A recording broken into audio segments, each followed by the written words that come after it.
ज्ञान यज्ञ की इस अनोखी कक्षा में आपका स्वागत है। मैं हूं आरती। चलिए शुरू करते हैं आज का अध्याय। MS Excel 2007 के इस अध्याय में हम सीखेंगे रैंड और रैंड बिटवीन फॉर्मूलों का उपयोग करना। अगर कभी आप एक्सेल पे किसी फॉर्मूले की प्रैक्टिस करना चाहते हैं या आपको किसी को कोई फॉर्मूला सिखाना है और आपके पास रियल डेटा नहीं है और ऐसे ही आपको रैंडमली कुछ नंबर्स की ज़रूरत है, तो वो या तो हम अपने मन से कुछ नंबर्स डालते हैं और या फिर उसके लिए आप रैंड फॉर्मूले का उपयोग कर सकते हैं।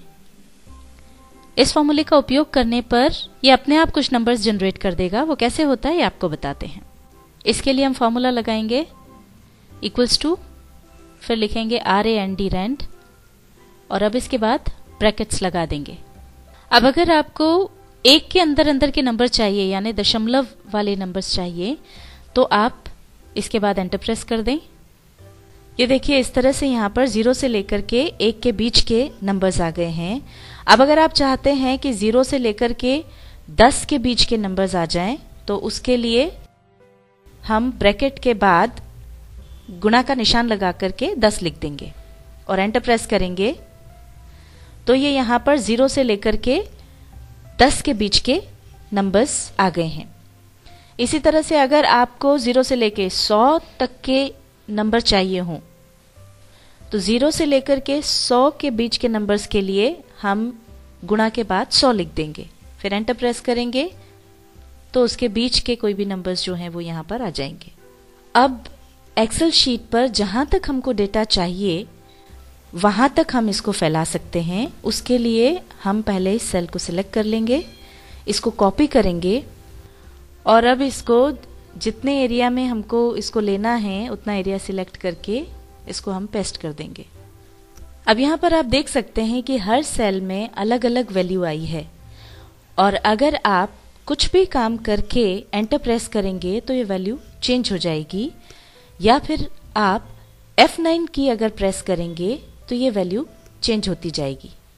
हम नहीं चाहते कि कुछ भी काम करके एंटर करते समय ये फिगर्स चेंज हो, उसके लिए हमको ये वैल्यू फिक्स करनी होगी। इसके लिए हम इसको सेलेक्ट कर लेंगे। ये जो पूरा सिलेक्टेड डेटा है इसको हम कॉपी कर लेंगे और अब राइट क्लिक करेंगे और पेस्ट स्पेशल पर क्लिक कर देंगे। अब यहाँ पेस्ट में वैल्यूज को सिलेक्ट करके ओके कर देंगे।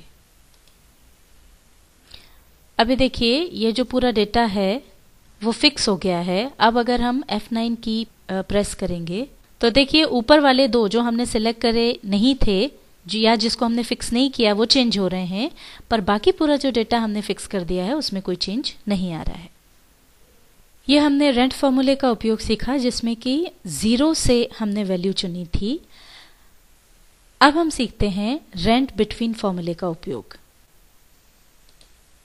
उसको हम यहाँ पर देखते हैं। मान लीजिए कि हम परसेंटेज निकालना सीखना चाहते हैं या परसेंटेज निकालना सिखाना चाहते हैं, तो उसके लिए हमको ये मार्कशीट हम एक तैयार कर रहे हैं जिसमें कि हमको यहाँ पर अलग अलग अंकों की ज़रूरत है।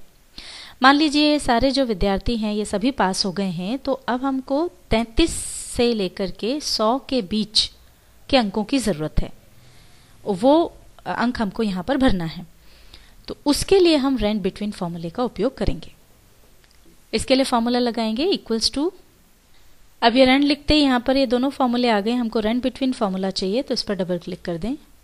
अब यहाँ पर हमको ब्रैकेट के अंदर बॉटम नंबर और टॉप नंबर चाहिए। तो बॉटम नंबर है हमारा 33, कॉमा लगा करके टॉप है 100 और अब ब्रैकेट लगा देंगे और उसके बाद एंटर प्रेस कर देंगे। तो यहाँ पर देखिए इसके बीच का एक नंबर इसने जनरेट कर दिया 47। अब इसी तरह से हमको 33 से 100 के बीच के नंबर्स रैंडमली यहाँ पर चाहिए। तो जैसा कि रैंड के फॉर्मूले में हमने आपको बताया था, इसको कॉपी करके और पूरे में पेस्ट कर देंगे।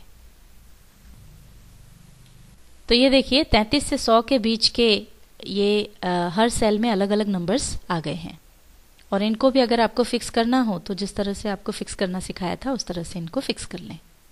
MS Excel 2007 के इस अध्याय में हमने सीखा रैंड और रेंट बिटवीन फॉर्मूलों का उपयोग करना।